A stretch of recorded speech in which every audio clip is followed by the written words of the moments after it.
భారతదేశంలో జనవరి 31, 2018లో సంపూర్ణ చంద్రగ్రహణం ఉంది.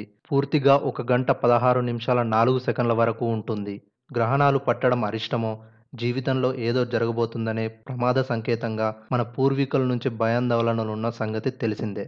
ఇక ఆధ్యాత్మిక భావనలు, జ్యోతిష్యంపై నమ్మకం కలిగిన వారు తమ పేరుకి ఆ రోజు ఎలా ఉండబోతుంది, తమ జాతకంపై ఆ గ్రహణ ప్రభావం ఎంత, కీడు జరిగే ప్రమాదం ఉంటే చేయాల్సిన పరిహారాలేంటి ఇత్యాది విషయాలెన్నో తెలుసుకుంటూ ఉంటారు.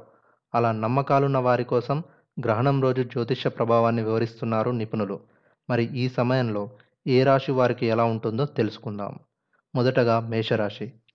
ఈ రాశి వారికి వాహన దుర్ఘటన ఉందని అంటున్నారు. తల్లి నుంచి దూరమయ్యే ప్రమాదం కూడా లేకపోలేదట.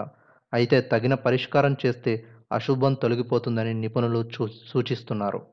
గ్రహణం వీడిన తర్వాత మీ ఇష్ట దైవానికి వెళ్ళి పూజ చేయాలని చెబుతున్నారు. వృషభ రాశి. అక్కా చెల్లెళ్ళు లేదా తోబుట్టువులతో గొడవలు లేదా మీ కుడిభుజానికి గాయం జరుగుతాయి. అందుకే గ్రహణం సమయంలో తగిన నియమాలు పాటించి ఆ తదుపరి దోషం జరగకుండా పరిహారంగా ఇష్టదైవానికి పూజలు చేయాలట. మిథున రాశి. నేత్ర దోషం కనిపిస్తుంది. మీ మాటల వల్ల జైలుకు వెళ్ళే సూచనలు కూడా కనిపిస్తున్నాయి. అందుకే గ్రహణ సమయంలో అన్ని రకాల నియమాలు నిష్టగా ఆచరించి తదుపరి ఇష్టదైవానికి పరిహారపు పూజ ఆచరించాలట. కర్కాటక రాశి. వీరికి తల్లితో కలహాలు, వాహనం లేదా స్థలానికి సంబంధించిన సమస్యలు ఏర్పడవచ్చు. వీరు కూడా మిథున రాశి వారి లాగానే పరిహారం కోసం ప్రయత్నిస్తే దోషం పోతుందట. సింహరాశి. పరాయి వారు మీకు సమస్యలు తెచ్చిపెడతారు. బయట వారు మీ డబ్బుని దోచుకునే సూచనలు కనబడుతున్నాయి. వీరు కూడా పరిహారం కోసం ఇష్టదైవానికి పూజా పురస్కారాలు చేయాలట. కన్యరాశి. ఈ రాశి వారికి వ్యాపారంలో నష్టాలు వస్తాయి. ఎవరికైనా డబ్బు ఇస్తే తిరిగి రాకపోవచ్చు. వీరు గ్రహణ సమయంలో అన్ని కార్యకలాపాలు మానుకోవాలి. ముఖ్యంగా ఆర్థిక సంబంధ కార్యకలాపాలు చేయకుండా గ్రహణం వీడిన తర్వాత తమ కుటుంబ దైవానికి పరిహార పూజలు జరుపుకోవాలంట. తులారాశి. తమ పై ఉద్యోగితో లేదా బాస్తో సమస్యలు ఏర్పడతాయి. తల్లిదండ్రులతో లేదా అత్తమామలతో విభేదాలు జరగవచ్చు. వీరు కూడా పరిహారం కోసం ఇష్టదైవానికి పూజా పురస్కారాలు చేయాలట. వృశ్చిక రాశి. ఈ రాశి వారికి యాత్రలు చేయడం వలన నష్టం జరగవచ్చు. భార్యతో గొడవ జరగవచ్చు.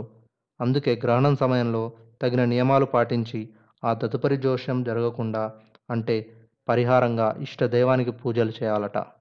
ధనస్సు రాశి. ఈ రాశి వారికి శని చెడు ప్రభావం చూపుతుంది కనుక జాగ్రత్తగా ఉండాలి. వీరు కూడా పరిహారం కోసం ఇష్టదైవానికి పూజా పురస్కారాలు చేయాలి. మకర రాశి. ఈ రాశి వారు విడాకులు తీసుకునే సూచనలున్నాయి. అన్నతో గొడవలు పడవచ్చు. అందుకే గ్రహణం సమయంలో తగిన నియమాలు పాటించి ఆ తదుపరి దోషం జరగకుండా అంటే పరిహారంగా ఇష్టదైవానికి పూజలు చేయాలి. కుంభరాశి. ఈ రాశి వారికి బాగానే ఉంది. శత్రువు నాశనమైపోతాడు. శత్రుత్వం నశించిపోతుంది. వీరు కూడా పరిహారం కోసం ఇష్టదైవానికి పూజా పురస్కారాలు చేయాలట. మీనరాశి. ఈ రాశివారు ప్రేమికులైతే విడిపోతారు. అందుకే గ్రహణం సమయంలో తగిన నియమాలు పాటించి ఆ తదుపరి దోషం జరగకుండా పరిహారంగా ఇష్టదైవానికి పూజలు చేయాలి.